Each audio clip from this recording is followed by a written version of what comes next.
अखिलेश यादव ने माता प्रसाद पांडे को उत्तर प्रदेश की विधानसभा में नेता प्रतिपक्ष बना दिया। उत्तर प्रदेश की सियासत में मानिए भूचाल सा आ गया। केशव प्रसाद मौर्य कहते हैं कि 2027 में 17 का रिजल्ट रिपीट करेंगे और अखिलेश यादव ने पीडीए समाज के साथ धोखा कर दिया। क्यों? क्योंकि अखिलेश ने माता प्रसाद पांडे को नेता प्रतिपक्ष बना दिया। अब बीजेपी को लगता था कि ब्राह्मण वोट पर तो उनका एकाधिकार था। ब्रजेश पाठक को डिप्टी सीएम उन्होंने बना रखा है, दिनेश शर्मा को डिप्टी सीएम 2017 से 22 तक उन्होंने बना रखा था। ब्राह्मण तो उनके खाते में आने चाहिए, उनके पाले में आने चाहिए। फिर अगर अखिलेश यादव ऐसे दांव चल देंगे तो भारतीय जनता पार्टी का क्या होगा? मायावती बेचैन हो उठी। वो मायावती जिनके पास उत्तर प्रदेश में एक विधायक है, जिनके पास उत्तर प्रदेश में एक भी सांसद नहीं है, वो मायावती बेचैन हो गई। वो कहने लगी कि ब्राह्मणों को अखिलेश यादव से सावधान रहने की जरूरत है, समाजवादी पार्टी से सावधान रहिए।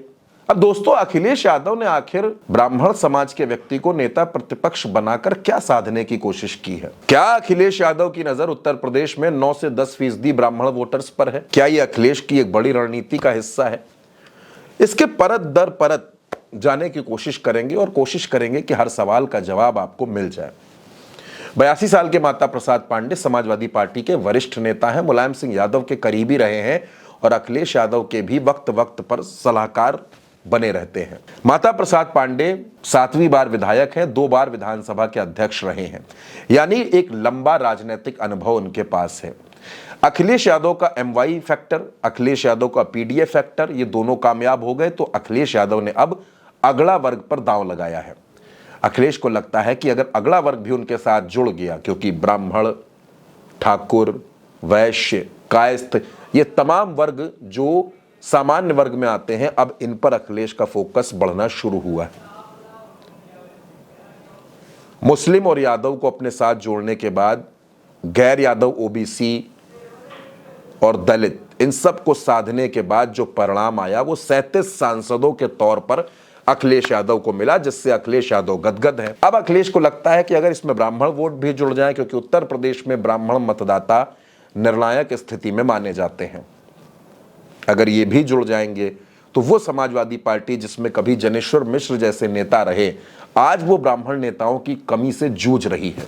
राज्यसभा चुनाव में क्रॉस वोटिंग हुई, उसमें मनोज पांडे, राकेश पांडे, विनोद चतुर्वेदी, ये तमाम ब्राह्मण चेहरे टूटकर सत्ता पक्ष के पाले में खड़े हो गए। एक मैसेज गया कि समाजवादी पार्टी में ब्राह्मण नेताओं की बात नहीं सुनी जाती है।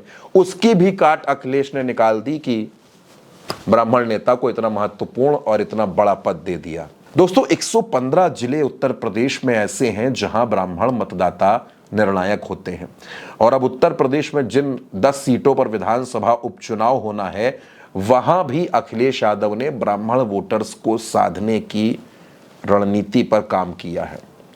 और यह रणनीति दोस्तों दरअसल सिर्फ अभी की नहीं है, यह रणनीति 2027 के लिए तैयार की जा रही है। 2027 में किस तरह ब्राह्मण, दलित, यादव, गैर यादव, OBC वर्ग की तमाम जातियों को साध कर एक ऐसा माहौल बनाया जाए कि समाजवादी पार्टी सत्ता से दूर ना रहे, सत्ता को हासिल कर ले।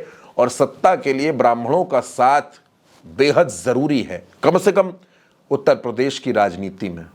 उत्तर प्रदेश की राजनीति में ब्राह्मण वोटर्स को गेम चेंजर कहा जाता है, किंग मेकर कहा जाता है और अब उसको अखिलेश यादव भी समझ रहे हैं। अखिलेश यादव को लगता है कि इस वर्ग को साधना बहुत जरूरी है और इतना जरूरी है कि इसका फायदा 2027 के चुनाव में जरूर मिलेगा। यानी अखिलेश यादव की रणनीति हर दिन के साथ दोस्तों कमाल होती जा रही है।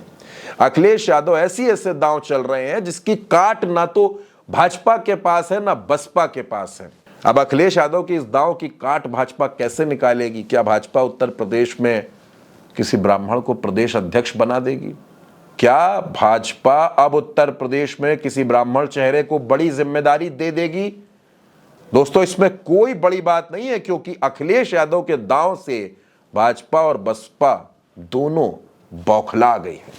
अब देखिए उत्तर प्रदेश में क्या होता है, लेकिन फिलहाल अखिलेश यादव की रणनीति जो उन्होंने बनाई है कारगर होती नजर आ रही है दोस्तों।